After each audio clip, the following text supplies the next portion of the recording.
sou Leila Arruda, estou lendo Confissões de Agostinho, livro 8, capítulo 2. Fui então a Simpliciano, pai espiritual de Ambrósio, agora bispo, a quem Ambrósio verdadeiramente amava como um pai. Contei a ele os meandros da minha errância. Quando mencionei, porém, minhas leituras de alguns livros dos platonistas, traduzidos para o latim por Vitorino, antigo professor de retórica de Roma, encontrou a morte como um cristão ouvira, Simpliciano me congratulou por não ter acreditado nos escritos daqueles filósofos cheios de falácias e enganações acerca dos rudimentos desse mundo, pelo qual os platonistas de muitas formas me levaram a acreditar em Deus e na sua palavra. Então, a fim de me exortar acerca da humildade de Cristo, oculta aos sábios e revelada aos pequeninos, falou do próprio Vitorino, com quem conviver em Roma. Não esconderei sobre o que relatou, pois é grande prova da tua graça a ser confessada a ti como aquele homem avançado em idade, instruído e habilidoso com as artes liberais, que leu e avaliou tantas obras de tantos filósofos, instruiu inúmeros nobres senadores, alguém que, como um monumento de seu trabalho distinto no gabinete, mereceu e conquistou uma estátua no Fórum Romano, o que os homens estimam ser uma grande honra. Este homem, já em idade avançada, fora um adorador de ídolos, um participante de rituais sacrílegos, aos quais quase toda a nobreza de Roma era apegada, e inspirara o povo com o amor de Anubis, a divindade Chacal e todos os tipos de deuses monstros que lutaram contra Netuno, Vênus, Minerva, os quais foram conquistados por Roma e agora eram por ela adorados.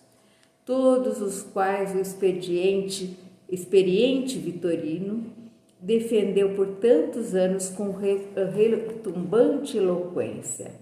Agora, não se envergonhava de ser um filho do teu Cristo, um recém-nascido da tua fonte, inclinando seu pescoço no jugo da humildade e submetendo sua fronte à repreensão da cruz. Ó Senhor, Senhor que inclinou os céus e desceu à terra, tocou as montanhas e elas fumegaram, quais foram os caminhos para que tu te manifestaste naquele coração?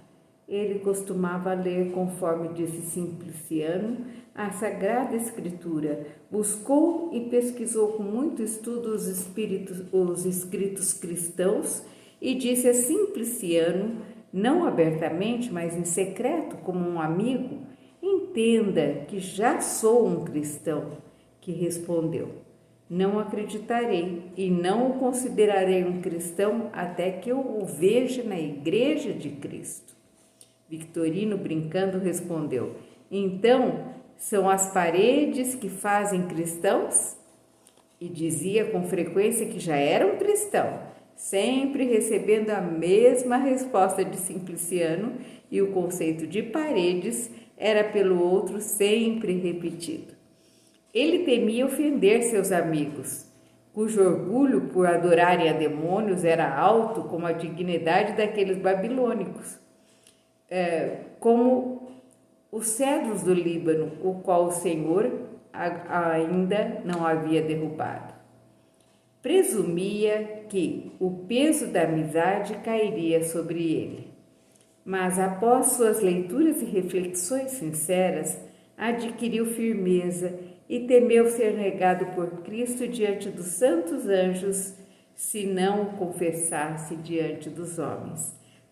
Pareceu-lhe uma transgressão culposa e pesada se envergonhar dos sacramentos da humildade da tua palavra e não se envergonhar dos ritos sacrílegos daqueles demônios orgulhosos, cujo orgulho imitara, cujos filhos adotara. Logo tomou coragem contra a futilidade e se envergonhou diante da verdade.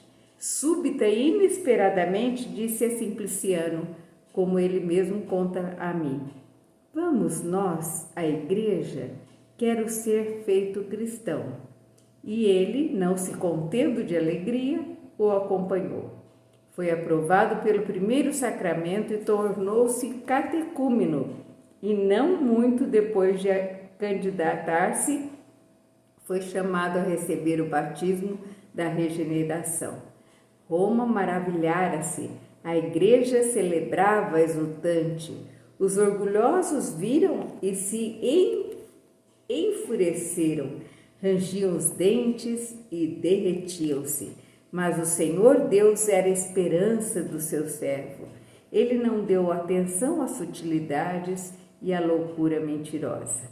Enfim, quando chegou a hora de professar a sua fé, a qual em Roma aqueles que estão prestes a se apropriarem da tua graça comunicam de um lugar alto, à vista de todos os fiéis, pronunciando algumas palavras memorizadas, os presbíteros ofereceram a Vitorino a possibilidade de professar sua fé com mais privacidade, como se costumava fazer aqueles que pareciam propensos a se atemorizarem pela timidez.